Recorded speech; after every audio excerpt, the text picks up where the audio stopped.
Gracias por la invitación y a Jorge Mejía por organizar esta conferencia. Les voy a hablar sobre grandes datos e inteligencia artificial en el cuidado neurocrítico. No tengo ningún conflicto de interés comercial con relación a lo que les voy a comentar.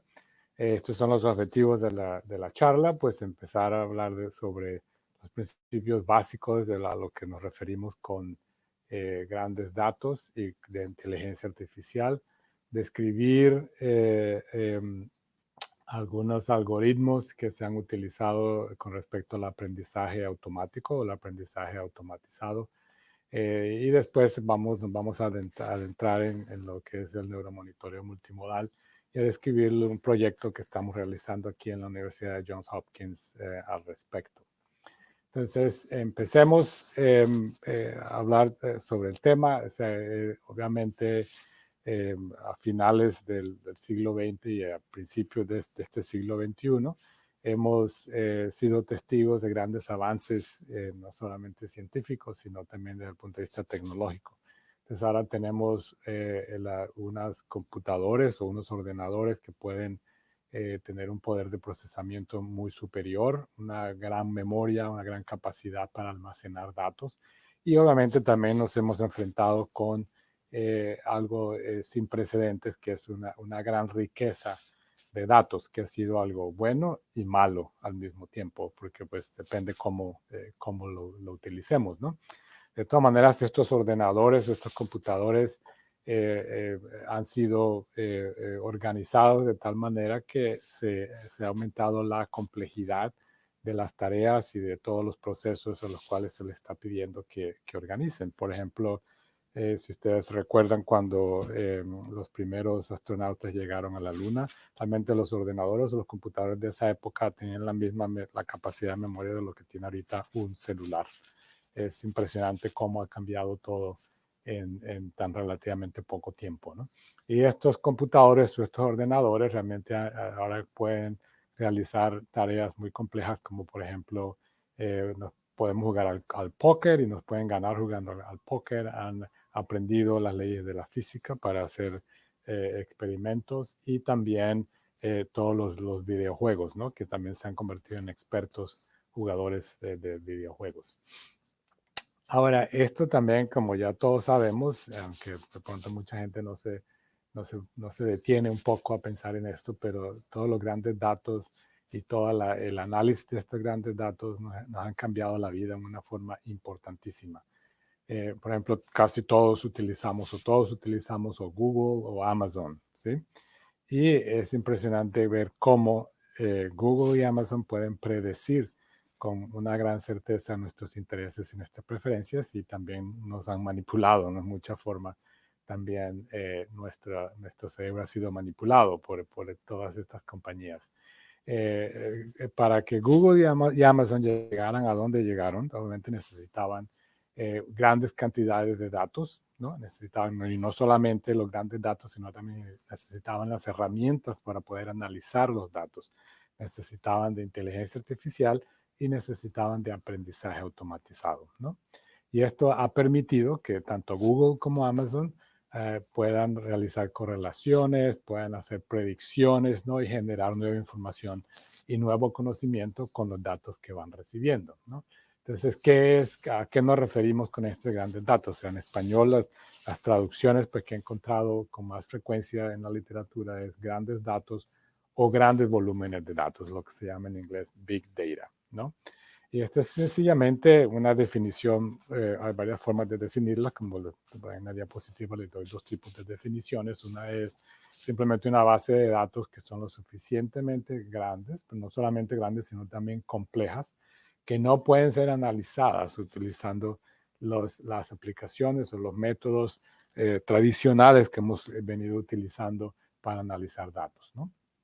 Y esto requiere, obviamente, de sistemas de análisis de grandes datos, de inteligencia artificial, de aprendizaje automatizado, para poder revelar patrones o tendencias o asociaciones o correlaciones o interacciones y así hacer predicciones, ¿no?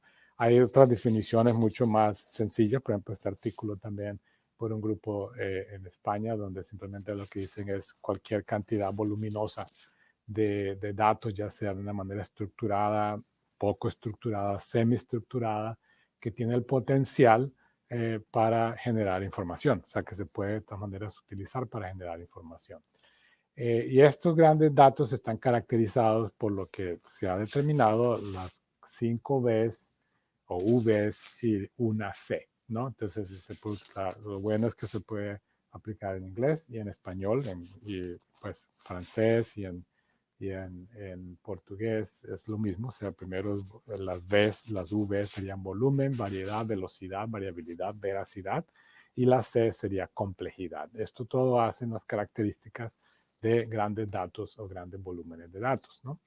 Entonces, como dato curioso, por ejemplo, cuando hablamos de volumen, por ejemplo, en el 2019 se estimaba que todo el volumen del dato de volumen, el volumen de los datos a nivel mundial era aproximadamente 1.5 zettabytes. Un zettabyte es 1000 terabytes o 10 a la 18 gigabytes, ¿no?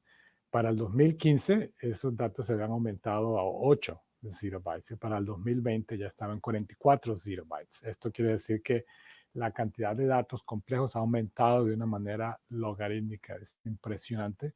Y obviamente dentro del campo biomédico, muchos de estos datos están dados por todas las modalidades de imagenología y la gran la variedad de omics, ¿no? Como la genómica, la proteómica, todos estos ómicas que ha aumentado la complejidad. En cuanto a la variedad o la diversidad de esos datos, obviamente tenemos imágenes de multimedia, tenemos datos que son poco estructurados, por ejemplo, lo que encontramos en las historias clínicas de los pacientes son textos, ¿no? Que simplemente copiamos o escribimos en las historias clínicas, así es, son electrónicas, la mayoría de las instituciones, por lo menos aquí en Norteamérica ya es todo electrónico, lo cual eso aumenta la complejidad, cómo tenemos acceso a esos datos que son textos para convertirlos en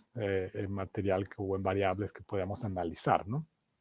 Está también la variabilidad, es decir, esto quiere decir que hay una ausencia de uniformidad. Por ejemplo, la presión arterial, por ejemplo, no se va a comportar igual en un paciente que tiene sepsis a un paciente que no tiene sepsis. E incluso en el paciente que tiene sepsis no se va a comportar igual durante las 24 horas del día, dependiendo de la gravedad de la sepsis, si el paciente está deshidratado o no. Entonces hay que tener en cuenta esa variabilidad. Y por último, obviamente, la veracidad.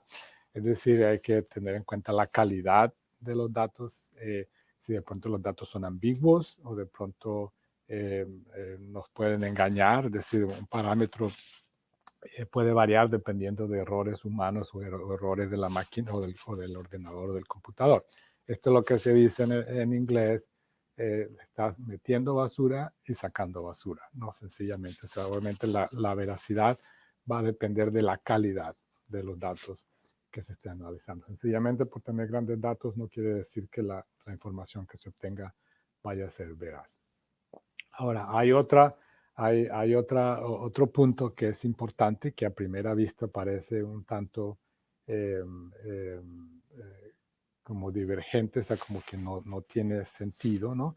Pero muchas veces es mejor tener grandes volúmenes de datos, a pesar de que son incompletos y están un poco desordenados, de pronto eso nos permite tener más información que tener unos datos que estén bien organizados, pero que no sean tan grandes. Por ejemplo, un ejemplo muy clásico es el ejemplo de IBM y Google, ¿no? Cuando IBM empezó en el campo de traducción y de producir pues un diccionario de traducción, ellos trabajaron con Canadá y utilizaron, pues trataron de traducir toda la información que estaba para la provincia de Quebec, que estaba en francés, traducirla a una versión en inglés para el resto del país. Entonces utilizaron toda la información de toda de la parte pues, de política y todas las leyes de Quebec o pues de Canadá, del francés al inglés. Entonces, obviamente los datos eran relativamente pequeños, muy seleccionados, estaban bien determinados y eso se convirtió en una verdadera pesadilla para IBM porque no era una base de datos muy grandes, comparados con Google, por ejemplo, que empezaron a abstraer una cantidad de información del Internet que aparentemente era muy desordenado, incompleta, ¿no? Pero utilizaban todo tipo de información de un lenguaje determinado y hoy tenemos lo que se llama Google Translate, ¿no? Acá ahora podemos poner todo qué dice Google. Entonces nos metemos en Google, lo podemos poner de inglés a español, a francés, y ahorita tenemos 104 idiomas. Sí, no es 100% veraz y preciso, pero es bastante bueno y nos puede permitir tener una información a grosso modo más o menos de lo que el texto quiere decir, a pesar de que muchas veces es una traducción un tanto literal. Pero Google ha ido aprendiendo y ese Google Translate ha mejorado con el tiempo. Ahora, ¿a qué nos referimos con el término de inteligencia artificial? Es sencillamente inteligencia que es demostrada por las máquinas, ¿no? Por los computadores, por los ordenadores. También estamos rodeados de estas de inteligencia artificial hoy en el siglo XXI. Por ejemplo, si buscamos en el Internet, tenemos a Google. Google usa inteligencia artificial. Tenemos los autos ahora que se autoconducen, como es el Tesla, por ejemplo. Y también tenemos también programas que entienden el idioma humano, como es Alexa o Siri. No podemos tener nuestro celular y le podemos preguntar a Siri quién ganó la Copa Mundial, quién ganó las elecciones, y Siri nos va contando qué fue lo que pasó, ¿no? Ahora, hay unas metas tradicionales o unos campos dentro de esa inteligencia artificial. O sea, de la inteligencia artificial es como la tienda de campaña o toda la sombrilla, y debajo de ella pues están todas las otras partes que utilizamos, como es el razonamiento, la representación del conocimiento, el planeamiento, pero lo más importante es el aprendizaje. Y para esto tenemos lo que se llama en inglés el machine learning, que en español se ha traducido como aprendizaje automático, aprendizaje automatizado o aprendizaje de máquinas. Y tal vez esta es la parte de inteligencia artificial que más hemos manejado hasta el momento en biomedicina, ¿no? Y está también los procesadores de lenguajes naturales. Esto quiere decir lo que les mencionaba con anterioridad, cómo abstraer la información que está en la historia clínica del paciente, convertirla en una variable que se pueda analizar y se pueda incluir dentro de esa inteligencia artificial. Y estas son los diferentes algoritmos o los algoritmos más comúnmente usados para ese aprendizaje automatizado. Está el aprendizaje supervisado, el aprendizaje no supervisado o sin supervisión, y el aprendizaje con reforzamiento o reenforzado, ¿no? Que también es el que son las tres que se han utilizado. ¿A qué nos referimos con aprendizaje supervisado? Esto sencillamente es de una manera pues mucho más tradicional, es decir, lo que hacemos es, tenemos una variable, y esa variable sería una variable dependiente, por ejemplo, mortalidad o infarto del miocardio o ictus isquémico o ictus hemorrágico, y sencillamente lo que tratamos de hacer es encontrar predictores, en este caso serían variables independientes, que nos pueden determinar el resultado es, digamos, cuáles son los factores de riesgo para ictus, cuáles son los factores de riesgo para que esos pacientes tengan un infarto del miocardio, ¿no? Entonces, obviamente, utilizamos una serie de variables, ¿no? Y el proceso de entrenamiento para ese programa continúa hasta que ese modelo adquiere unos niveles deseados de veracidad, ¿no? Dependiendo de la base de datos que le dimos para que se entrenara. Y obviamente el resultado va a ser tan bueno como la base de datos de la cual utilizamos para obtener ese algoritmo. Ejemplos clásicos de ese aprendizaje supervisado están obviamente las regresiones estadísticas, ¿no? Los árboles de decisiones, ¿no? Lo que se llama en inglés de random forest, que es simplemente los bosques aleatorios, ¿no?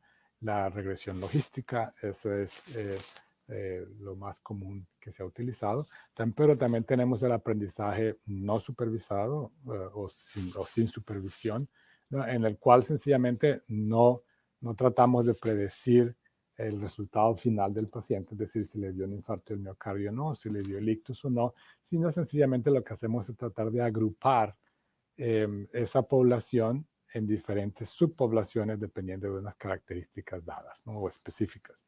Y ejemplos típicos de este aprendizaje sin supervisión o no supervisado constituye el algoritmo a priori o también utilizando métodos como de K vecinos más próximos también que se han utilizado en la literatura.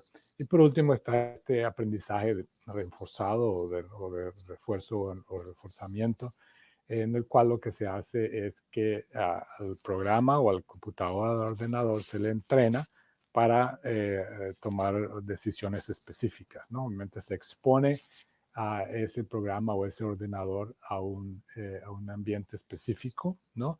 Y se le entrena para seguir aprendiendo dependiendo de ensayo y error. Si hay un error, entonces vuelve otra vez y recalcula, nueva computación, y vuelve y produce otro resultado. Y si es exitoso, entonces continúa y va construyendo dependiendo de esas decisiones. Entonces, el ejemplo típico que se utiliza es la cadena de Markov o los procesos de decisiones de Markov que se han utilizado para este tipo de análisis, ¿no? Este sería, por ejemplo, un ejemplo. En A tendríamos, por ejemplo, un grupo de pacientes dados aquí por el número del 1 al 9. Y aquí en las letras son características individuales de esos pacientes, es decir, los factores de riesgo. Por ejemplo, estamos tratando de determinar si el paciente tiene un infarto o no.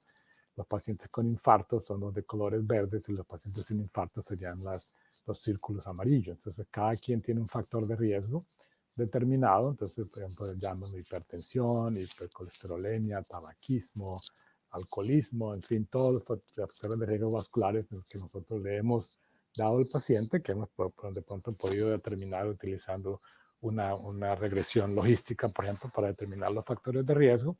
Eso sería pues el método tradicional. Sin embargo, podríamos utilizar también estos árboles de decisiones, ¿no? Como sería en el caso B, en el cual lo que tratamos de hacer es tratar de agrupar a esos pacientes dependiendo de características específicas. Por ejemplo, aquí en este caso estamos preguntando si el paciente tiene artritis reumatoidea o no. Hay una división, ¿no? De los árboles, se dividen las ramas de los árboles, después si son hombres o no, si tienen la LDL por encima de 160. Ahora podemos también utilizar métodos mucho más sofisticados, por ejemplo, utilizar las redes neuronales, ¿no? En este caso sería utilizando máquinas de soporte vectorial, ¿no? En el cual lo que hacemos es, tenemos estos nódulos, los transformamos, ¿no? Por estas máquinas de soporte vectorial y nos va a producir un resultado que va a ser un tanto más sofisticado. Esto sería para variables que son mucho más complejas. O hacemos lo que está en D, que era lo que les mencionaba con anterioridad, que era K vecinos más próximos, es decir, cuáles son de esos pacientes que se parecen mucho más comparados a los demás. Y después hacemos las computaciones que se necesitan. Entonces hay varias formas de realizar esto, pero pues obviamente lo que nosotros queremos es llegar a una medicina más personalizada, o eso es lo que hemos querido hacer o hemos estado tratando de hacer en los últimos años, ¿no? Como pueden ver, pues obviamente los seres humanos somos más complejos, mucho. ¿Por qué? Porque necesitamos obviamente todo el perfil ómico, es decir, el genómico o genoma, transcriptoma, proteoma, epigenoma, metagenoma, metaboloma y nutriominoma. Todo eso hay que tenerlo presente. Después eso también hay que tener presente toda la bioinformática, la bioestadística, la biología de sistemas, ¿no? Para poder interpretar esos datos. Después, obviamente, todas estas redes complejas de la enfermedad, es decir, cuáles son las interacciones específicas del paciente. Y no se nos olvide algo muy importante como son las innovaciones en el manejo clínico. Es decir, nosotros podemos tener una base de datos que analizamos de manera retrospectiva, pero si no tenemos presente cuáles fueron las decisiones que se tuvieron en cuenta para llegar al tratamiento de ese paciente, obviamente si no capturamos todos esos factores humanos, pues obviamente vamos a tener un sistema que no es veraz y nos va a dar una información que es falsa, ¿no?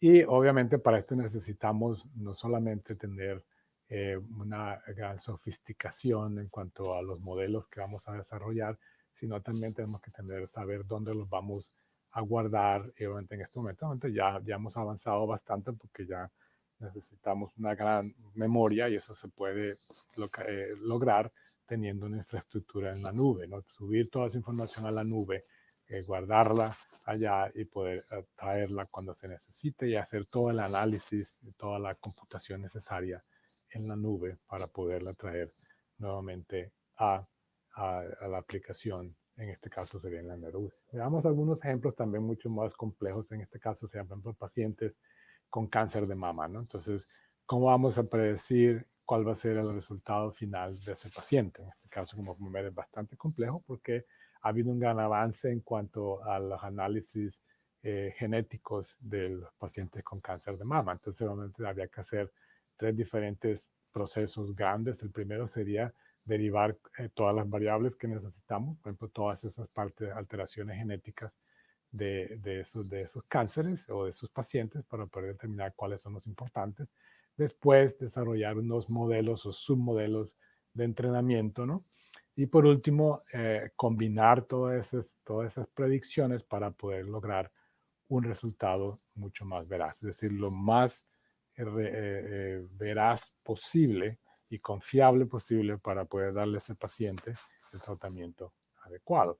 Esto también sería, por ejemplo, pacientes que tienen falla cardíaca, por ejemplo, pacientes con falla cardíaca, pero con, digamos, que tienen preservada la función de eyección, por ejemplo, del ventrículo izquierdo. Entonces, igual, buscamos cuáles son los factores de riesgo de ese paciente. Como pueden ver, pues hay muchos de esos factores de riesgo. Van a estar incluidos, por ejemplo, electrolitos, función renal, la presión arterial, etcétera, etcétera. Todo eso las incluimos. En este caso, lo que se hizo fue, se utilizaron criterios de información bayesianos, ¿no? Con la estadística de Bayes. Y esto nos permitió, en este caso, pues agrupar esos pacientes. Y por último, se pudo hacer determinar que habían 3 diferentes fenotipos y dependiendo de dónde el paciente cuadraba dentro de ese fenotipo, esa supervivencia o la mortalidad iba a ser diferente y se podía predecir de una manera más precisa dependiendo del fenotipo en el cual el paciente estaba clasificado.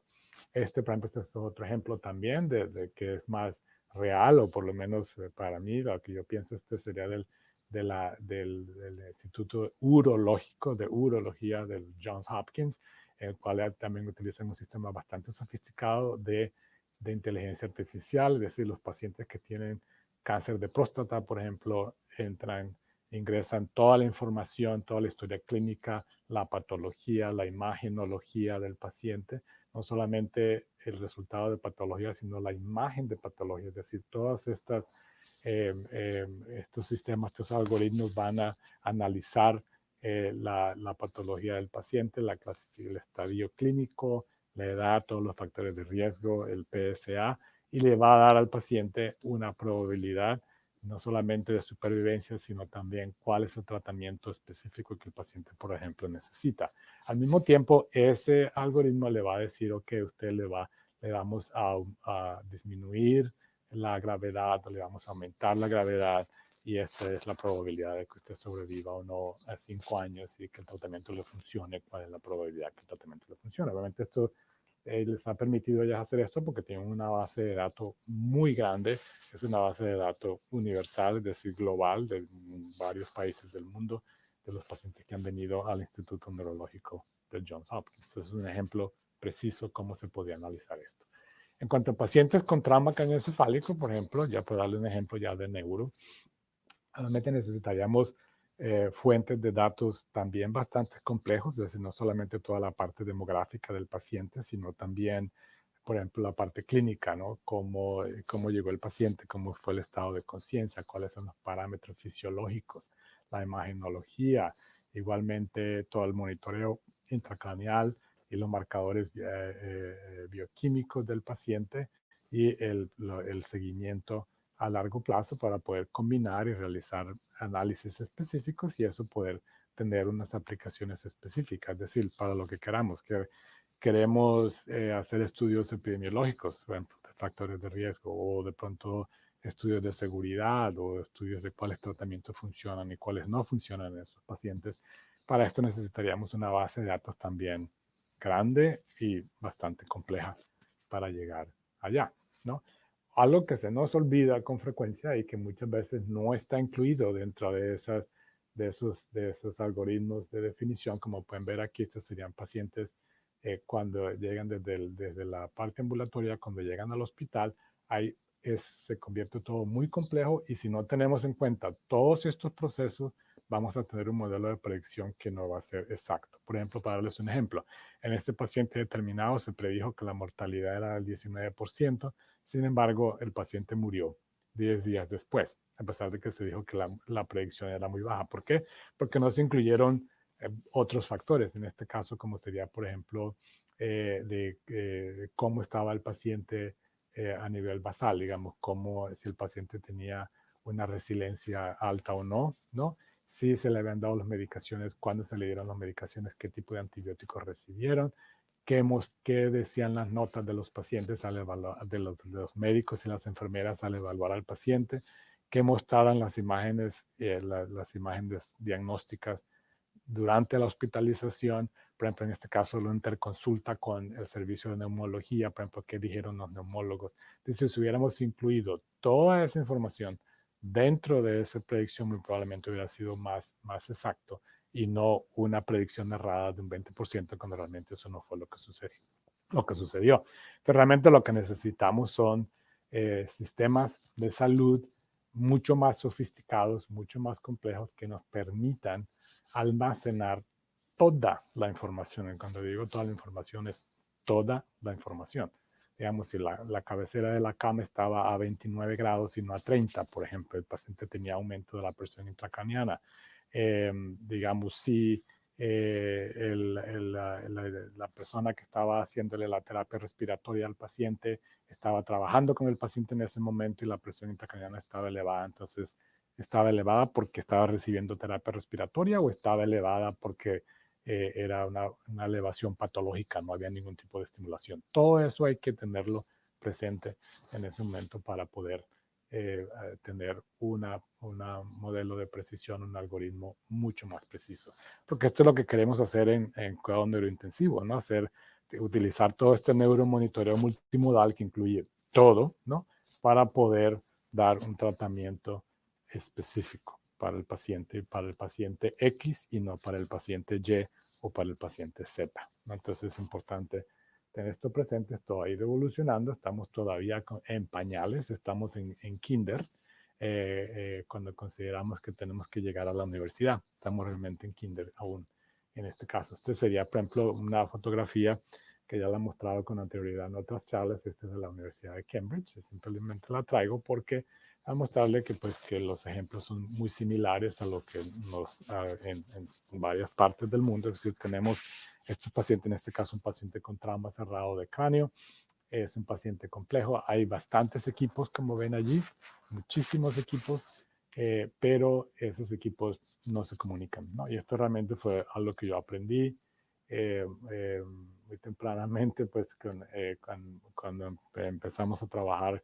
o colaborar con los ingenieros de la NASA, cuando estaba en Houston, cuando también estrenamos una nueva unidad de cuidado neurocrítico. Yo muy orgullosamente les mostré la nueva unidad, todo olía nuevo, todo muy bonito, parecía una nave espacial realmente, la NeuroUCI, pero ellos realmente no estaban muy impresionados y todos muy escépticos y nos dijeron, mira José, yo te voy a decir algo, esto se ve todo muy bonito, huele bueno, se gastaron muchísimo dinero, pero déjame decirte que ninguno de esos equipos se comunican entre sí y tú estás exactamente donde estábamos nosotros cuando empezamos en la NASA con los viajes espaciales, es decir, tratar de integrar toda esa información. Y si tú traes a 10 personas aquí, 10 médicos y 10 enfermeras, cada uno te va a dar una interpretación diferente de lo que ellos consideran es importante y no es importante. Y yo me parece que esa no es manera de, ¿te imaginas si tuviéramos un cohete una nave espacial y tuviéramos el mismo problema? Pues nunca íbamos a llegar a la Luna, por ejemplo, nunca íbamos a llegar a órbita, no vamos a poder llegar a Marte tampoco. Entonces eso realmente me dio a mí como un polo a tierra y un aterrizaje bastante forzado que había que hacer algo y que era urgente. A pesar de que no somos máquinas, somos humanos y realmente hay más complejidad no es tan sencillo como, bueno, no digamos tan sencillo, es mucho más complicado que un cohete o que una nave espacial, ¿no? Entonces, el equipo de Cambridge, ellos fueron los primeros realmente en pensar en esto, que había que traer ingenieros a la cabecera de la Cámara, había que traer ingenieros a la UCI y realmente bajo la tutela de Marek Chosnica, que realmente fue el pionero en esta área, fueron los primeros en tratar de diseñar o mirar o buscar una forma de integrar esa información. Ellos lo que hicieron, obviamente, integraron presión arterial, que está aquí en rojo, la presión intracraniana en blanco, la presión de perfusión cerebral en amarillo, el flujo sanguíneo cerebral en azul y sacaron lo que se llama el PRX, que es como un índice de reactividad o de autorregulación cerebral. Pero todavía eso obviamente era algo, pues, de manera, mi modo de ver, pues, importante, pero incipiente, ¿no? Muy temprano.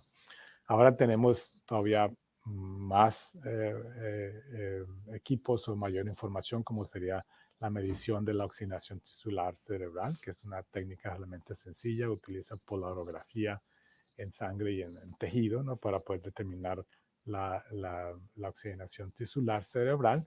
A pesar de que fue una técnica que se desarrolló en los años 50, la FDA finalmente lo aprobó en el año 2000 y la persona pues que realmente una de las personas que ha movido esto y ha progresado muchísimo en el desarrollo de este Ramón Díaz Arrastía, que en este momento está en la Universidad de Pensilvania.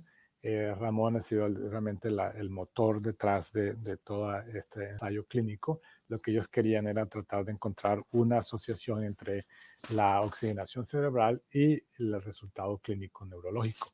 Esto es un ejemplo de cómo sería un paciente. Esto fue un ejemplo de unos pacientes en Houston, por ejemplo, en el cual obviamente tenemos monitoreo no solamente el flujo sanguíneo cerebral, sino también de la oxigenación tisular, de la presión intracraniana, de la saturación del bulbo yugular. Pero obviamente en este caso, como pueden ver, este paciente tenía una saturación de oxígeno muy baja por horas y nadie la detectó hasta que llegó al día siguiente, cuando llegó el equipo a mirar y de forma retrospectiva se dieron cuenta que el paciente estaba hipoxémico, ¿no? En el tejido cerebral. Entonces, esto fue un paciente temprano, cuando empezamos a utilizar esta tecnología. Esto no nos sirve, obviamente, porque tenemos que hacer algo que nos funcione ya, no simplemente ir a mirar lo que pasó en las horas anteriores, ¿no? Entonces, Ramón ha trabajado en lo que se llama el estudio BOOST, ¿no? Y está, obviamente, ellos hicieron primero el estudio BOOST 2, que fue multicéntrico en Estados Unidos, y ellos lo que hicieron fue distribuyeron los pacientes de una manera aleatorizada en los pacientes que recibían solamente la presión intracraniana, monitor de presión intracraniana, y los otros presión intracraniana y oxigenación tisular. Y pudieron dividir los pacientes entre 4 grupos. Hasta aquí, pues, todo muy bonito, muy interesante, dependiendo de dónde estaba el paciente, pero miren toda la cantidad de intervenciones que había que hacer dependiendo de en qué cuadro está el paciente. Obviamente esto hay que hacerlo de una manera manual. No es eficiente, pero pues como obviamente es un buen primer paso. La idea es que tengamos un algoritmo o un sistema de inteligencia artificial que nos haga todas estas computaciones y nos diga necesita hacer X, Y o Z, y no que nosotros tengamos que volver aquí a leer, a mirar qué es lo que está sucediendo. Eso no es eficiente, ¿no? Entonces, la idea del boost es precisamente, como ven aquí en la diapositiva, es tratar de determinar cuáles son los pacientes que están por debajo de ese umbral de oxigenación tisular y cuánto tiempo se demoran ahí en ese umbral, si eso está asociado o no con una mejor o peor mortalidad o peor resultado clínico. Como pueden ver aquí, realmente ellos pudieron demostrar que efectivamente, si se utilizaba la presión intracraniana y la oxigenación tisular, la proporción de tiempo que los pacientes estaban por debajo de ese umbral era muy inferior cuando se utilizaban las dos comparadas con una sola. Y como pueden ver aquí en la diapositiva, azul sería la combinación y rojo solamente la presión arterial. El área bajo la curva es mucho mayor cuando se utilizan las dos tecnologías en vez de una. No hubo un aumento de los efectos adversos y lo mejor de todo fue, a pesar de que fue un estudio fase 2, es que la mortalidad fue inferior y la discapacidad también fue inferior en el grupo que recibió este tipo de tratamiento. En el Instituto Nacional de Salud, de Neurología y Enfermedades Neurológicas, decidió pues aprobar pues fondos para lo que se ha determinado el Boost 3, que comenzó en el 2018. La idea es tener un total de 1094 pacientes y esperamos pues que los resultados sean positivos. Pero esta es una manera, por ejemplo, de cómo utilizar de pronto mayor monitoreo para ser más preciso en el manejo del paciente. Ahora, miremos a ver qué estamos haciendo aquí en el Johns Hopkins. Tenemos este estudio que se llama el estudio Mining. La idea es que estamos en la mina, ¿no? Tratando de extraer todo el material que lo mejor que podamos para poder clasificar mejor a nuestros pacientes. Obviamente la idea, también como ya les había dicho con anterioridad, la idea era simplificar el manejo de pacientes. Todos yo creo que los que están escuchando esta charla obviamente están participando en de esta conferencia. Todos estamos muy familiarizados con la UCI, especialmente la neuro-UCI, en un paciente determinado, en un paciente grave con trauma craneoencefálico o hemorragia subaracnoidea grave. Podemos recibir 250 variables en un momento determinado. La pregunta es, ¿cuáles de esas variables son importantes y cuáles no son importantes? ¿Cuáles descarto y las echo a la basura y a cuáles realmente le presto atención? Eso es un problema importante que todavía estamos encontrando una respuesta, pero aún no hemos llegado allá. Entonces pensamos que obviamente que todos los datos de todos los monitores nos iban a ayudar, pero realmente estamos utilizando la misma tecnología que utilizamos hace 40 años. Utilizamos ahorita una base de datos electrónicas, unas historias clínicas electrónicas, pero realmente lo único que hicimos con ella fue recapitular lo que estábamos haciendo en el papel. O sea, en vez de escribirlo, lo que hacemos ahora es simplemente utilizamos el computador y ingresamos la información para que todo el mundo nos pueda entender que lo que estamos escribiendo ya no estamos escribiendo toda la letra cursiva que nadie podía leer de los médicos. Ahora simplemente lo que hacemos es utilizamos como si fuera una máquina de escribir, ¿no? Y simplemente todo está muy claro, pero igual eso requiere mucho trabajo y la cuestión es cómo extraer esa información para poderla analizar. Entonces, el objetivo que nos trazamos hace 5 años ya, que volví aquí al Johns Hopkins, es crear una infraestructura para poder recolectar y guardar toda esa información. Cuando digo toda la información, es toda la información del paciente, es decir, laboratorios, medicaciones, imagenología, todas las ondas complejas, ya sea arteriales o intracraneanas, electroencefalograma, toda la información de la hoja de enfermería, por ejemplo, e igualmente las notas de los médicos de interconsultas, todo esto archivarla en una base de datos grande, de alta resolución, para poder aplicar métodos de inteligencia artificial y poder tener una respuesta. Lo primero, obviamente, que nos dimos cuenta fue teníamos que, obviamente, construir la infraestructura y después crear la base de datos, ¿no? Y entonces, en la parte superior de la edad positiva les muestro pues, lo que encontré hace 5 años cuando llegué aquí. Obviamente estaba la base de datos para la historia clínica es EPIC, ¿no? Que EPIC se utiliza ahorita en el 75-80% de los hospitales en Estados Unidos. Es una compañía que se encuentra en Wisconsin, ¿no? Y como pueden ver, también está la de electroencefalografía, la máquina de control de temperatura, medición menos invasiva del gasto cardíaco, todos los monitores sistémicos de presión intracraneana, de oxigenación tisular, pero les voy a llamar la atención para mostrar que cada uno de esos aparatos está hecho por una compañía diferente y no se comunican entre sí, es decir, no hay una forma fácil de hacer una interfaz entre ellos, lo cual para mí es una conducta criminal. Yo entiendo pues que las compañías quieren hacer dinero, pero tienen su derecho a hacer dinero, pero obviamente tienen que facilitarnos a nosotros como médicos y científicos tratar de integrar esta información para poder mejorar la calidad de atención del paciente. Como pueden ver, pues había mucho equipo que había que comprar. Afortunadamente tuve la suerte que las personas con las cuales interactué y el decano de la Escuela de Medicina y eh, los el decano de investigación entendió el concepto y me pudieron dar el apoyo económico que necesitaba para poder adquirir todos los equipos que necesitamos. Realmente la parte clave de todo este sistema está en la parte inferior de la diapositiva, que es un aparato, o es pues sencillamente un software, es un programa de computación que nos permite acceder a toda esa información y extraer toda la información de todos esos aparatos, poderlos integrar y poderlos enviarlos todos a una misma base de datos. Eso es realmente lo más importante, y esto lo logré por parte por suerte, por accidente. Mientras estaba en Houston, tuve la oportunidad de conocer a Craig Rossen, que es un ingeniero, tiene un doctorado en análisis de datos de alta complejidad, específicamente ondas, en este caso ondas sistémicas. Se especializa en ondas cardiovasculares, pero pues ondas son ondas, ¿no? Y entonces, pues, datos complejos son datos complejos, no importa de qué parte del cuerpo provengan, ¿no?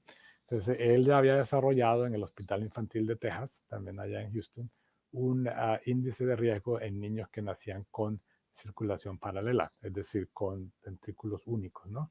Y él pudo determinar que con una base de datos bastante compleja se podría predecir cuáles eran los niños que iban a desarrollar ese paro cardíaco o esa muerte cardíaca, y entonces desarrolló una alarma, de tal manera que la alarma se encendía cuando los niños pasaban un umbral para que el equipo de enfermería y de médicos llegaran a evaluar al niño, tratar lo que tenían que tratar y mirar a ver qué pasaba, ¿no? De una forma temprana, antes de que fuera demasiado tarde.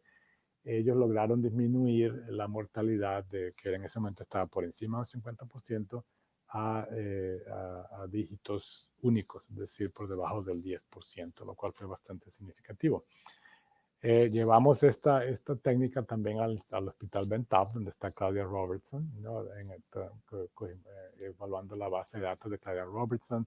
Definimos de una manera artificial catástrofe intracraneana, y pudimos también determinar que se podía predecir por lo menos 35 minutos antes de que sucediera esos eventos de catástrofe intracraneana. Obviamente esto es todo retrospectivo. Esta era la forma, digamos, que en la cual yo pensé, esto fue lo que yo les vendí inicialmente aquí. Pensé que iba a ser de una manera más sencilla, obviamente una visión ingenua, ¿no? De cómo iba a ser esto, de cómo iba a ser el sistema, y realmente la complejidad creció tanto, y es mucho más compleja ahora de incluso que esta diapositiva. Esto fue hace un año, la complejidad, porque la idea era qué tanta información necesitamos, dónde se iba a guardar la información, cómo le íbamos a integrar, la seguridad del sistema, ¿no? Para evitar de que alguien llegara, se hackeara el sistema, ¿no? Cómo íbamos a salvar la información del paciente para que se mantuviera la privacidad de ese paciente, por ejemplo. ¿Quién iba a tener acceso a esa información? ¿Quién va a tener acceso a la base de datos? ¿Quién puede traer la información de la base de datos para poder analizar? Es algo bastante complejo. Y sin mencionar, obviamente, la imagenología, es decir, también estamos salvando ahorita las imágenes diagnósticas, la radiografía de tórax, el electrocardiograma, la resonancia, las tomografías. Entonces, pero no estamos interesados en saber que el paciente tiene un ictus hemorrágico o tiene un edema cerebral. No, sí, obviamente que nos interesa, pero desde el punto de vista analítico, eso no es eficiente. Lo que necesitamos es trabajar con los ingenieros biomédicos, hacer segmentación de esas imágenes, analizarlas de una manera cuantitativa, y utilizar ese análisis o resultado cuantitativo para incluirlo dentro de la base de datos, que nos permita también hacer un agrupamiento de pacientes dependiendo de las características específicas, incluyendo la imagenología, ¿no? Entonces es un poco más complicado. Entonces, para darles una idea, más o menos la información que estamos recolectando son más o menos 2 terabytes de datos por cama del paciente. Es una base de datos muy compleja, es bastante grande. Ya llevamos 3 años de recolección de información, entonces es una base de datos inmensa. La idea también era convencer a todos los grupos reguladores de aquí del Johns Hopkins y del estado de Maryland y del gobierno federal de Estados Unidos, que realmente esa información iba a estar segura, que no íbamos a vender o comercializar la información. O sea, no somos Google ni Facebook, ni IBM, obviamente que no. No vamos a comercializar esa información. Lo que necesitamos era analizarlo desde el punto de vista científico y mejorar la calidad de atención de los pacientes. Y este es los diferentes proyectos que estamos desarrollando en este momento. Es decir, estamos tratando de desarrollar estos algoritmos de predicción, ¿no? O desarrollar estas aplicaciones que nos permitan hacer computaciones sofisticadas para poder desarrollar alarmas, por ejemplo, mejores monitoreos del paciente, proyectos de mejoría de la atención, de seguridad, de cómo hacer que el paciente se pueda mover en el hospital de una manera más, mucho mejor, es decir, que pueda pasar de servicio de urgencias a la UCI o la neuro-UCI, después al piso regular y eventualmente darle de alta de una manera más eficiente y así poder pues salvar dinero y obviamente mejorar la calidad de la atención. Obviamente volvemos nuevamente a lo que aprendí con los pilotos o con los científicos de la NASA.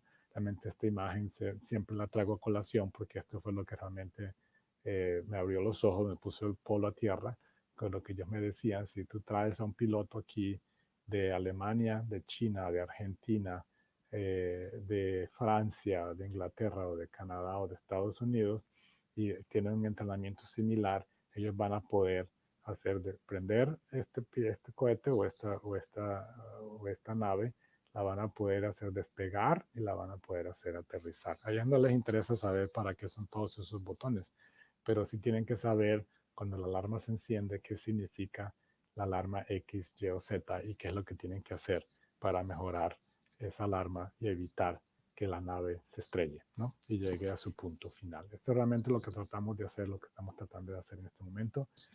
Parecía un sueño, parecía algo de ciencia ficción hace unos años, ahora ya nos estamos aproximando a esa realidad. Y obviamente esto ya para mostrarle de una forma con una caricatura aquí cómo sería esa información. Aquí tenemos toda la información que llega a través de ese sistema, de ese programa que les mencionaba, que se llama SickBay, ¿no? Que nos permite integrar toda la información y así poder utilizarla para investigación o para poder adquirir conocimientos para tratar a esos pacientes de una mejor manera. ¿Cuáles son los siguientes pasos? Obviamente, primero es validar, hay que validar, validar y validar. O sea, validar esos algoritmos, primero de una manera retrospectiva, con diferentes bases de datos que hayan disponibles retrospectivamente. Después de hacer eso, hay que validar los algoritmos de una manera prospectiva, es decir, primero una forma multicéntrica, es decir, cerciorarnos de que tengan validez en otras instituciones también. Tenemos ahorita un grupo de investigadores, tenemos 10 universidades dentro de Estados Unidos, los cuales ya están de acuerdo también en participar en este tipo de investigación y incluir también a ingenieros, lo que se llaman los ingenieros de factores humanos, es decir, que nos ayuden a incorporar todas esas decisiones humanas las cuales tomamos todos los días para tratar a los pacientes, pero que en los estudios clínicos jamás se tienen en cuenta. Y por eso esos algoritmos de predicción no son perfectos, ¿no? Entonces hay que refinarlos y posteriormente, una vez que tengamos todo ese refinamiento de manera prospectiva, hay que diseñar estudios controlados con distribución aleatorizada para que podamos distribuir a esos pacientes de una manera aleatoria entre el grupo que va a recibir tratamiento utilizando el algoritmo que desarrollamos y el otro donde vamos a seguir haciendo lo mismo que hacemos siempre y mirar a ver o evaluar de una manera prospectiva a corto y a largo plazo si eso tiene un impacto no importante en el resultado final del paciente. Una vez que hagamos todo esto, y eso nos vamos a demorar, nos vamos a llevar varios años, pero no hay prisa, ¿no? Pues no hay prisa porque tenemos que hacerlo bien. Si no lo hacemos bien, vamos a arruinar la ciencia y vamos a hacer que todos los otros colaboradores y los científicos que trabajamos en el hospital o en la parte clínica nos tengan desconfianza y de pronto piensen que lo que estamos haciendo no es una ciencia como tal, sino más bien lo que estamos tratando es de conseguir fama y publicar artículos en revistas famosas, ¿no? Realmente, claro, es importante también eso, pero lo más importante es tener una ciencia lo más exacta posible. Obviamente para esto se requiere un grupo bien grande. Este simplemente es una tercera parte del grupo de colaboradores. Tenemos más de 200 personas que están trabajando con nosotros en este momento entre de los diferentes departamentos de bioestadística, de la Escuela de Salud Pública, de neurología, neurocirugía, de ingeniería biomédica, de también el laboratorio de física aplicada, es decir, bastante complicada, pero gracias a esa capacidad de colaboración de todos estamos llegando a donde esperamos pues o queremos llegar. Esta es la página nuestra del Centro de Precisión de Excelencia de Cuidado Neurocrítico. Si quieren leer más información al respecto ya pueden encontrarlo allí.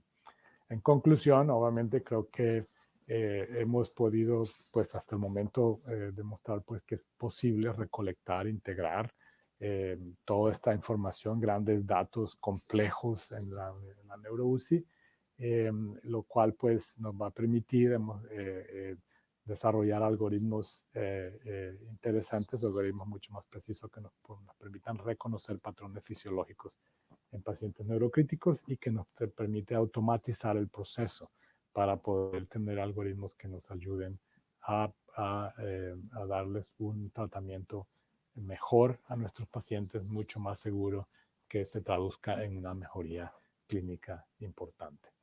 Bueno, muchísimas gracias con esto y aquí paro aquí y si tienen alguna pregunta, pues con mucho gusto la respondo.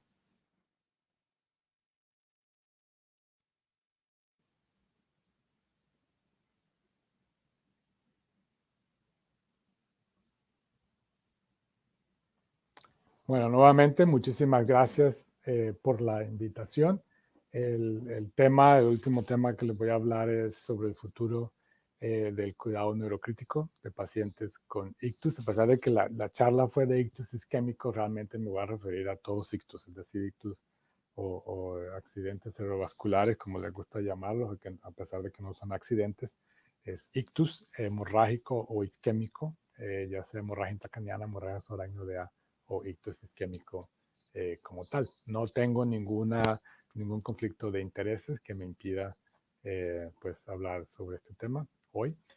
Vamos a hablar un poco sobre lo que es la injuria primaria y la injuria secundaria cerebral, cuáles son los mecanismos patofisiológicos que llevan a esa injuria después del ictus y hablar sobre cuál es la evidencia científica que tenemos en el momento para predecir o para prevenir esas injurias secundarias y cómo hacer que el cerebro sea más feliz, ¿no? Realmente hacer un cerebro feliz y discutir los criterios de admisión en la neuro-UCI para pacientes con ictus y de pronto ahorita adentrarnos, como les había hablado con anterioridad en la charla magistral sobre inteligencia artificial, cómo se podrían aplicar esos conceptos en el ictus, ¿no? Entonces, primero consideremos qué es la injuria primaria y injuria secundaria. La injuria primaria sencillamente es aquella que ocurre en el momento del impacto, ¿no? O en el momento en que llegó la injuria, ¿no? Esa es la injuria primaria. Por ejemplo, en el trauma craneoencefálico fue el momento del impacto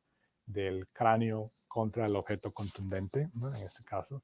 Si es el ictus hemorrágico fue en el momento en el que el vaso sanguíneo presentó la rotura que llevó al sangrado, o si es el ictus isquémico, entonces en el momento en que ese vaso arterial se ocluyó por un trombo, ¿no? O un émbolo.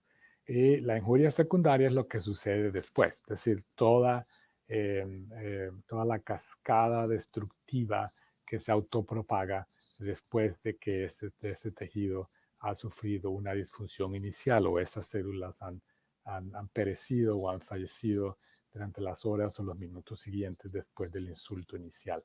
Y obviamente hay unos factores, como vamos a ver, que contribuyen a esa injuria secundaria y que nosotros tenemos la responsabilidad como neurointensivistas de no solamente anticiparlas, sino también prevenirlas. Y si no las podemos prevenir, pues tratarlas lo mejor que podamos para hacer que ese cerebro esté feliz, que esté lo más feliz posible. Es decir, aquí hay una diapositiva con una caricatura de lo que sucede después, por ejemplo, del ictus. En este caso es el ictus isquémico. Obviamente hay una gran cascada inflamatoria, ¿no? Que se autopropaga, como les dije con anterioridad, y cuya función es sencillamente, obviamente, tratar de reemplazar ese tejido muerto por un tejido de cicatrización, nuevamente que las células van a interpretar eso como algo regenerador, pero realmente para el ser humano es devastador porque pues eso va a llevar a un reemplazo de tejido funcional por tejido que no es tejido neuronal, ¿no? Lo cual va a llevar a conllevar una discapacidad importante. Realmente lo que sucede, la mejor forma de pensar en esto es una erupción volcánica, no es lo que realmente pasa. Hay una erupción dramática de toda esa cascada inflamatoria. Lo que queremos es de pronto llegar, como esta imagen del río Baupés de Colombia, tan hermoso, es una sensación de paz y felicidad interior, por así decirlo, hacer que el cerebro esté feliz, ¿no? Al cerebro realmente no le gusta cuando tiene injuria, ¿no? Cuando hay un arma contundente que llegó al cerebro, tiene una ictus isquémico o un ictus hemorrágico. Entonces hay ciertas cosas que al cerebro no le gustan, por ejemplo, no le gusta la hipoglicemia, no le gusta la hiperglicemia, no le gusta la hipotensión, no le gusta la hipertensión, tampoco le gusta el calor, o sea, la fiebre no es buena para el cerebro, tampoco le gustan los cambios de electrolitos, por ejemplo, la hiponatremia o la hipernatremia, al cerebro tampoco le gusta. Entonces, lo que tenemos que hacer es tratar de encontrar un camino intermedio en el cual podamos controlar todas estas variables para hacer que el cerebro esté feliz, ¿no? Entonces, ¿cómo reacciona el cerebro ante todos estos cambios y todas estas injurias? Pues de diferentes maneras. Una de ellas obviamente es el desarrollo de edema cerebral, por ejemplo, si es un trauma craneano o una hemorragia, un ictus hemorrágico importante, esa presión arterial intracraniana va a aumentar y puede desencadenar lo que se llaman las ondas cerebrales A de Lundberg, que si no se controlan va a llevar a la muerte cerebral, por ejemplo. También se desarrollan lo que se llaman los tsunamis cerebrales, es decir, las ondas de despolarización, ¿no? Que van a llevar a mayor isquemia cerebral y mayor injuria cerebral. Mientras más grave sea el insulto, mayor la probabilidad de tener estos tsunamis cerebrales. O simplemente el paciente va a tener un estatus epiléptico electrográfico, lo cual también va a conllevar un peor desenlace final de ese paciente. Entonces, ¿qué podemos hacer? Realmente la manera más sencilla es tener aquí, como dice la diapositiva, este artículo publicado por Nino Stocchetti y por Giuseppe Citerio de Italia, ¿no? Que parece pues como una receta de cocina, pues es mucho más fácil decirlo que lograrlo. Es decir, por un lado queremos mantener una oxigenación, una entrega de oxígeno tisular adecuada y por la otra queremos modular ese consumo de oxígeno, lo cual parece, obviamente esto es ideal, esto es lo que queremos hacer, es decir, que el paciente tenga una reperfusión, si ha tenido una alteración de la perfusión, mejorar la hemoglobina, mejorar la oxigenación tisular, pero hacerla de una manera adecuada, no hiper o hipooxigenación, lo mismo que la glucosa, evitar las convulsiones, evitar la fiebre, evitar la hipertensión, la hipotensión, evitar la hipocapnia, obviamente mirar si el paciente tiene o evaluar la autorregulación cerebral. Es más fácil decirlo que hacerlo o lograrlo, ¿no? Y esto realmente es más o menos lo que hacemos cuando llegan los pacientes, en este caso con ictus, a la unidad, a la neuro-UCI.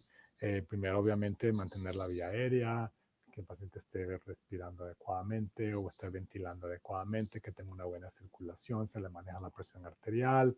Si tiene aumento de la presión intracraniana, pues hay que manejarla. Si hay una coagulopatía, hay que revertirla. Si hay necesidad de hacer una intervención quirúrgica, pues entonces hay que traer a nuestros amigos neurocirujanos a que nos ayuden con esa intervención quirúrgica, anticipar todas estas complicaciones sistémicas y obviamente también aprender a pronosticar y a mirar cuáles son los resultados a largo plazo. Nuevamente, pues parece todo muy sencillo, pero es bastante complicado. Hay demasiados factores en este momento, como sería, por ejemplo, factores humanos que nos van a llevar a la subjetividad. Somos humanos, ¿no? Nuestro cerebro obviamente nos juega la pasada muchas veces, ¿no?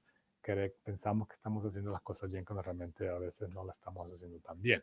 Entonces, hay una forma más objetiva de pronto de determinar, por ejemplo, el ingreso a la UCI. Por ejemplo, en este caso, el paciente que tenga ictus isquémicos. Yo llegué el paciente con ictus isquémico, yo lo traté con trombolisis, ¿cómo puedo objetivar esos ingresos al paciente? No es sencillamente porque me gustó la señora Pérez, que me parece buena persona y yo la quiero que ingrese, o es la tía de mi amigo fulano, o es una persona muy importante de la comunidad, entonces metámosla a la UCI, porque pues hay que ingresar a la UCI. No, tenemos que tener criterios objetivos. En este caso ha habido estudios, por ejemplo, de mis colegas aquí de Hopkins, que trataban de determinar cuáles serían esos factores de riesgo y publicaron esta índice que se llama el índice o la escala ICAT, ¿no? Después de trombolisis. Como pueden ver, hay ciertos factores que van a aumentar el riesgo de que ese paciente requiera manejo en la UCI. Obviamente, estos todos son datos también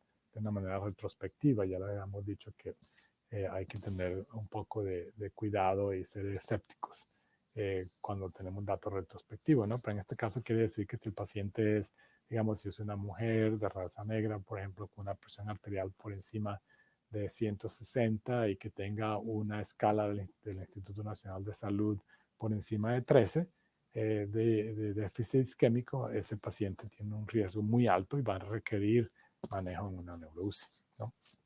Y estos son qué tanto se aumentan esos factores dependiendo de lo que tengan. Por ejemplo, si el paciente por ejemplo, tiene una presión arterial sistólica, entonces se va a aumentar la probabilidad o el riesgo va a ser por el 14% por cada aumento de 10 milímetros de mercurio de esa presión por encima de 140. O por ejemplo, si el paciente tiene la escala del Instituto Nacional de Salud, se va a aumentar en un 10% el riesgo por cada punto que aumente esa escala. Entonces, habrá que mirar si se puede validar esto de manera prospectiva, de tal manera que podamos objetivizar un poco más y con una base de datos mucho mayor, multicéntrica, para poder determinar si esto es realmente válido o no. Pero esos son los criterios en generales que tenemos de admisión de pacientes, en este caso con ictus isquémico, ¿no? Como pueden ver, son criterios que muchísima gente utiliza en sus unidades de cuidado neurocrítico. Algunas de ellas son específicas, otras son un tanto vagas, ¿no?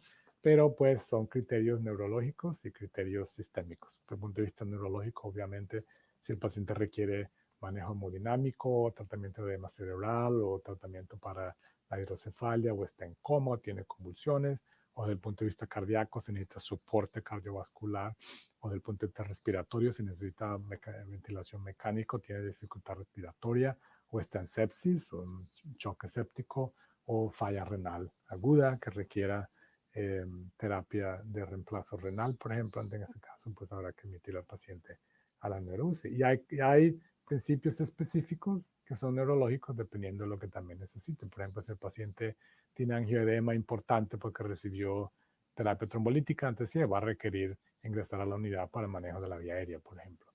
Si tiene alteración hemodinámica también, si tiene transformación hemorrágica importante, que es sintomática, que va a requerir una reversión de los factores de la coagulación, pero de la coagulopatía también, porque obviamente si recibió la TPA, pues probablemente va a necesitar una infusión de crioprecipitado, ¿no? Para revertir esa hemorragia que el paciente tuvo, pero muchas veces es mucho más fácil hacerlo que el paciente está monitorizado en la neuro-UCI. Sin mencionar, obviamente, que muchos de estos pacientes terminan entubados porque no pueden proteger la vía aérea. Y estos serían también los manejos básicos, por ejemplo, no solamente de lo que ya les había mencionado de la vía aérea. Y si hay que entubar a ese paciente, preferimos hacerlo con una intubación de secuencia rápida, es decir, aquí utilizamos muchísimo letomidato, por ejemplo, y la lidocaína, ahí el rocuronio, para obtener ese tipo de intubación. Y el manejo de la presión va a depender de si el paciente recibió o no recibió trombolisis. Si recibió trombolisis, por ejemplo, se mantiene la presión por debajo de 180 sobre 105 durante las primeras 24 horas. Si no, se mantiene hasta valores hasta 220 a 120. Utilizamos solución salina normal para administración de líquidos. Con respecto a la glucosa, ya tenemos resultados ya específicos del estudio SHINE, que se publicó en la revista JAMA de la Fiesta Americana en el año 2019, en el cual se pudo demostrar que la administración de goteos de insulina no mejoraba el resultado clínico comparado sencillamente con la administración intermitente dependiendo de los valores de insulina. Y de hecho, los pacientes que recibían goteos de insulina continua tenían una mayor proporción, una mayor frecuencia de efectos adversos, como era la hipoglicemia sintomática. También pudimos demostrar con los estudios de la TACH, que tuvimos varias publicaciones, no solamente en la revista médica de Nueva Inglaterra, sino también en Lancet y en la revista médica americana. En este caso, colaboración no solamente con el grupo nuestro aquí del estudio TACH, sino también con el estudio Interact de Australia, pudimos demostrar que la variabilidad de la presión arterial durante las primeras 24 horas después de la hemorragia influía de una manera importante en el resultado final, es decir, mayor variabilidad, peor resultado clínico, una reducción abrupta de más de 60 milímetros de mercurio durante la primera hora de tratamiento de ese paciente, también resultaba en alteraciones neurológicas importantes, lo cual quiere decir que también tenemos que tener presentes los valores de presión arterial cuando el paciente ingresa, en este caso con ictus hemorrágico. También tenemos los estudios, por ejemplo, de nuestros amigos de Alemania, Julian Bossel y Silva Schonenberger, de la Universidad de Heidelberg, que también han sido nuestros colaboradores por intermedio de la Sociedad Neurocrítica. Ellos también han podido demostrar por este metaanálisis que de pronto en el paciente que llega para trombectomía, de pronto la anestesia general es mucho mejor que la sedación del paciente sin intubación y sin anestesia general. ¿Por qué? Porque probablemente hay un control de los signos vitales y la presión arterial de una manera mejor y de una manera más controlada. También se ha demostrado, ellos también pudieron demostrar que había ciertos valores de presión que también tenían una influencia importante o influían de una manera importante en el resultado final. Y en este momento tratamos de mantener la presión arterial media por encima de 70, ya que menor de 70 por más de 10 minutos está asociada con peor resultado, o por encima de 90 por más de 45 minutos. Solamente necesitamos mantener una presión arterial media entre 70 y 90 en pacientes que han tenido una trombectomía o embolectomía, ¿no? Entonces es importante tenerlo presente. Por último, el grupo de Niels Peterson en la Universidad de Yale todavía nos ha complicado un poquito más la vida, y lo que Niels nos ha dicho es que, bueno, todo depende también de la autorregulación cerebral. Es decir, dónde esté la autorregulación cerebral de ese paciente, va a depender qué nivel de presión va a ser. Es decir, no podemos decir que todo el mundo va a usar zapato número 40, porque el zapato número 40 no va a ser igual para una persona que tiene un pie para un zapato número 38, ¿no? O el paciente que tenga, o si tiene los pies de Shaquille O'Neal, va a necesitar un zapato número 44. Entonces hay que tener esto presente. Obviamente todavía necesitamos hacer más estudios para simplificar esto, y es lo que les trataba de demostrar, que es la complejidad. También el tipo de líquidos que se le da al paciente también va a influir. Si extrapolamos, por ejemplo, el trauma craneoencefálico, todos sabemos por intermedio del estudio SAFE, que demostró que la administración de sustancias hiponcóticas, como es la albuminal 4%, por ejemplo, no es una buena idea. Aumenta la presión intracraneal y muy probablemente contribuye a un aumento de la mortalidad de estos pacientes. También la cantidad de pacientes que le demos. No es tanto el balance hídrico como tal, es decir, lo que le damos menos lo que el paciente expulsa, sino lo que el paciente reciba, la cantidad de la ingesta que reciba.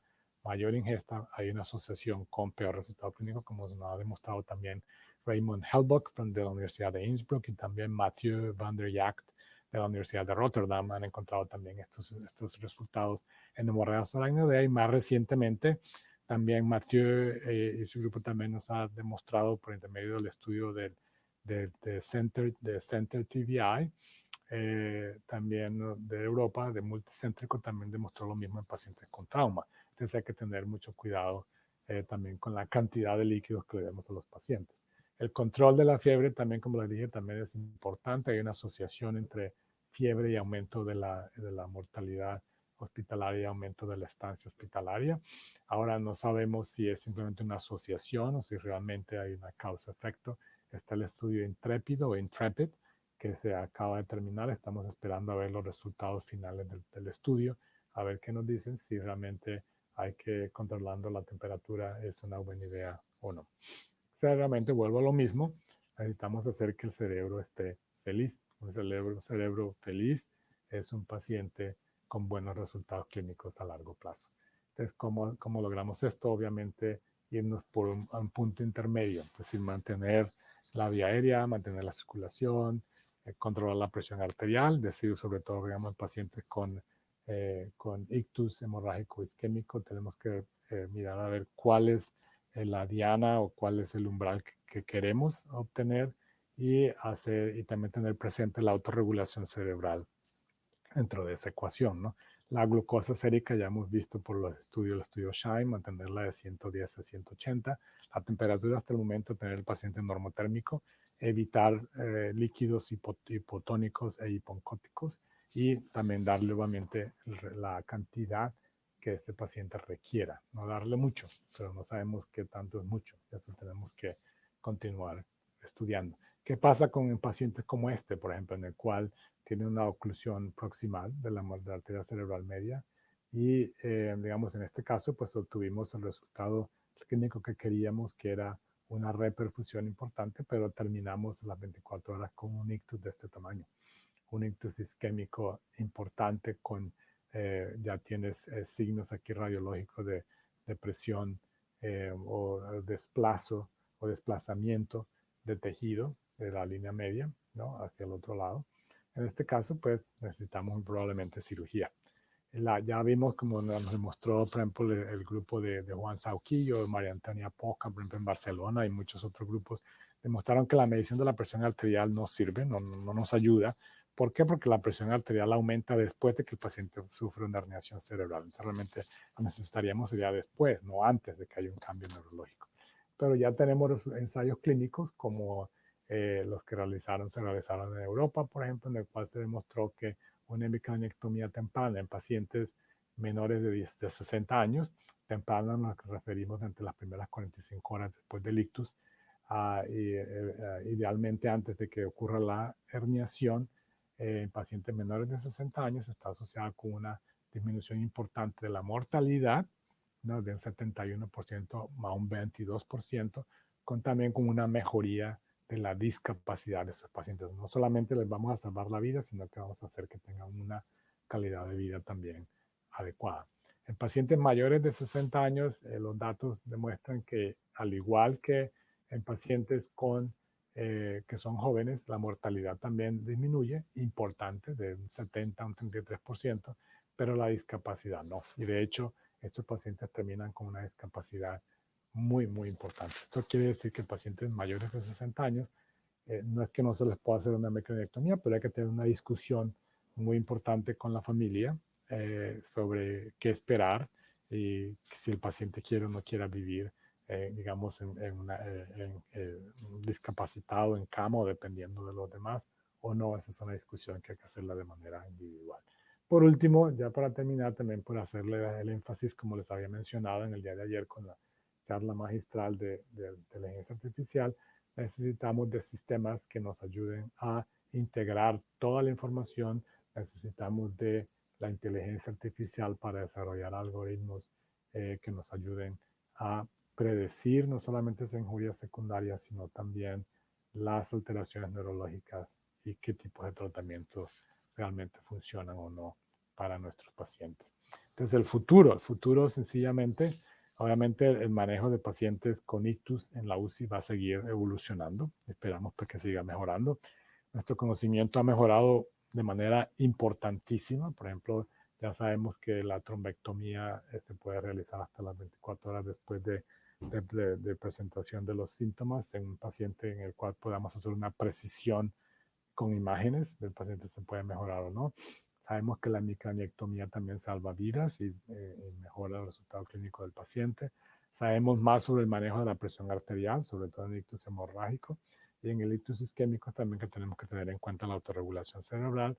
Ya tenemos ya mejor umbrales de manejo de la glucosa, pero necesitamos obviamente algoritmos de predicción que nos ayuden a determinar cuáles son los pacientes que necesitan de la neuro-UCI, cuáles son los pacientes que están listos para marcharse de la neuro-UCI, es decir, un triaje más específico, también cuáles son los pacientes que se van a deteriorar neurológicamente y qué medidas podemos tomar para restablecer esa homeostasis intracraneal para hacer que el cerebro esté feliz. Con eso pues termino aquí. Muchísimas gracias y si tienen alguna